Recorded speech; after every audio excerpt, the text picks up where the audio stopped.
100 хөдөө амрахтаа хамаатны нэгэн хүүтэй найзууд болжээ. Найздаа хот үзүүлэхээр хамтдаа хот руу явж байлаа.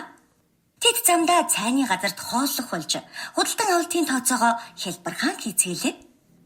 Томоо хэрхэн тооцоосныг ажиглаарай. Бууз 800 төгрөг. Тиймээс би 8 бууз авахад 800 тэнцүү, 8-ыг үржих нь 100 учир, 8-ыг үржих нь 8 тэнцүү 64. 64-ыг үржих нь 100 тэнцүү 6400 болно. Харин найз нь 2 жигнэмэг авъя гэд 2990 ойролцоогоор 3000 учир 3000-ыг үрждэг нь 2 6000. 1000-аас хасах нь 990 тэнцүү 10. 6000-аас хасах нь 20 тэнцүү 5980 болох юм байна. Тэдний туулах зам их учраас замдаа уух гээд 2 ундаа авлаа.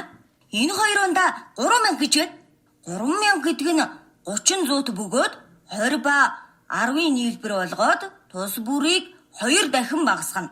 Харин үржих үйлдэлийг хувааж шалгадаг 1500 тэнцүү 1500 ч үдэ. Тиймээс ингэж үржүүлж болно. Тэд хэдэн төгрөгөөр ундаа авсан бэ? Бодсон аргыг нөхөж бичээрэй.